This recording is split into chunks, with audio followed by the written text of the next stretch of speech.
As COVID-19 started to reach Australia, I noticed that my neighbours had already started self-isolating, as opposed to my family's experience with an essential worker in the household. The Barnes family's youngest daughter, Evie, has an extremely rare health condition that leaves her highly susceptible to infection, meaning that catching the virus could be fatal. Do you like the camera, Evie? Yeah. Yeah? Much. Do you love it? Over the last week, I've caught up with the family to see how they're dealing with lockdown and the pandemic, all while staying on my side of the fence. Eve has a rare syndrome called Wolf-Hirschhorn syndrome. She's missing a really large deletion from the short arm of her chromosome 4, which means that she's globally delayed. So it just affects her physical and her intellectual ability. We were actually told that she wouldn't survive past 2, so the diagnosis for her condition is incredibly, it's quite a, the information that we were given was very severe. But as you can see, she's now 10 and she's super happy and has loads of spunk and has come ahead in leaps and bounds and is not going anywhere anytime soon. Eve's non-verbal, so she makes noises and she can say hi, yeah, and she can do some very basic signs. She gets a point across, we know what she wants. She's very good at letting us know.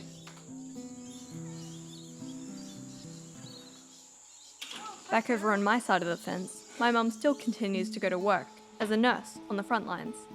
Tell us a little bit about Evie and the neighbours. Evie's a gorgeous little girl. She started off as a baby toddler when they first came. She's always been very smiley and vibrant, just like the rest of the family. COVID-19 has restricted their activity immensely. They are a very active, outgoing, exuberant family, and they've had to self-isolate earlier than most other families because they have a disabled daughter who they were advised to isolate earlier than everybody else because her condition makes her more vulnerable to this virus. In our family, there's probably no vulnerability, no comorbidities in our family, but instead of having to self-isolate, I actually have to go to work and face whatever may come with this virus.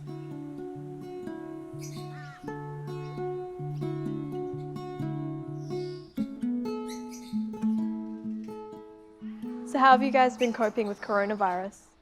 You have tough moments, and for Evie it's a challenge because she doesn't understand why we're all cooped up inside. She just wants to go to school. So Yeah.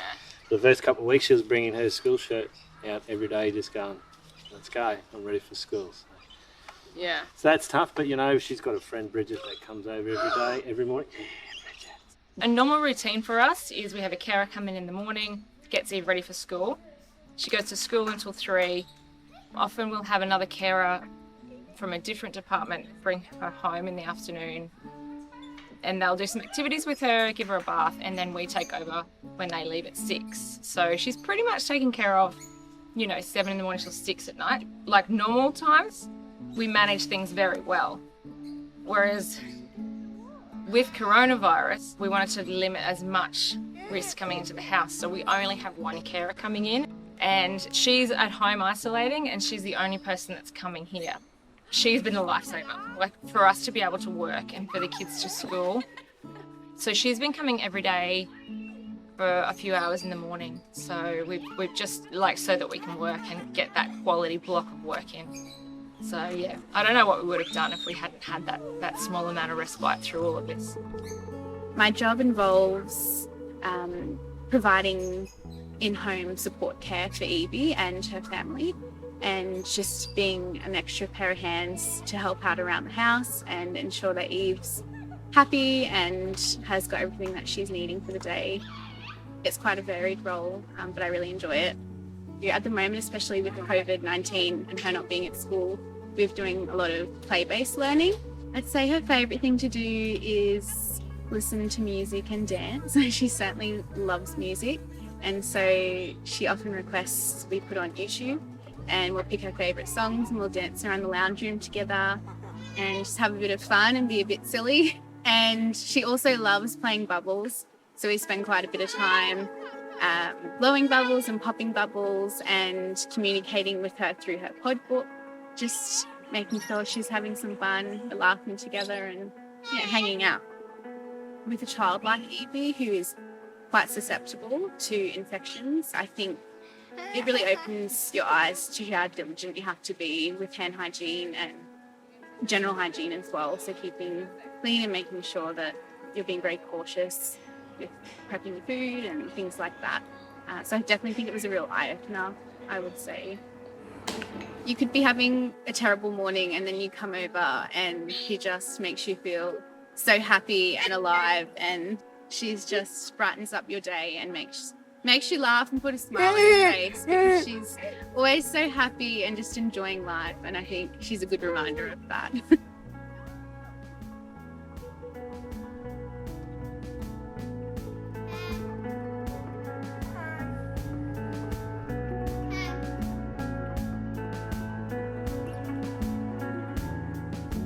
With coronavirus, the first few weeks were pretty tough. We took our eldest children out of school early to try and reduce the risk of bringing that home.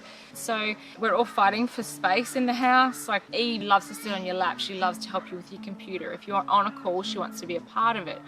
So that's been really challenging with her, trying to hold down a job, manage her, help the other kids, still cook dinner. Yeah, so it's been challenging. We've still been going out as a family for walks. We've got a bike with a trailer on it for Eve. So every afternoon we at least have that half an hour out of the house for some fresh air and sunshine, and she loves the bike. But yeah, like we've been playing cards and doing puzzles and board games and all the things that, normal families are doing.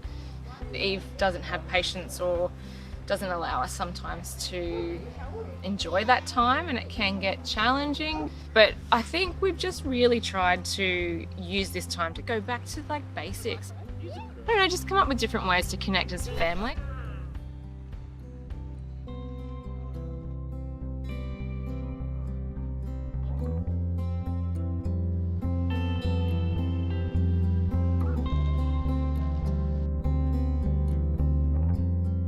I think their family is amazing. Evie just goes along with it.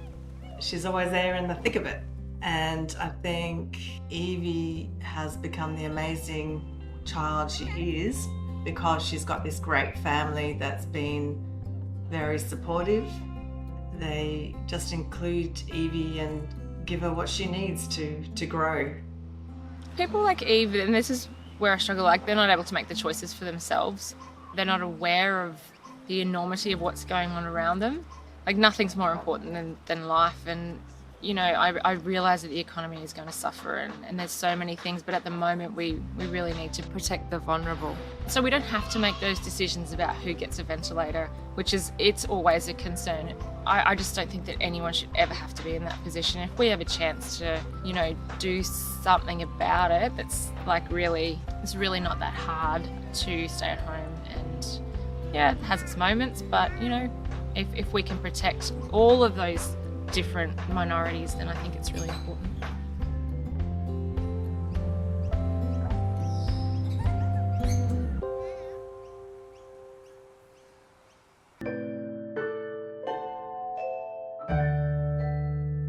I'm not ready, but I definitely think Alex is ready. Oh, I got a new match. Hey, how are you? Oh, he messaged already. He said something.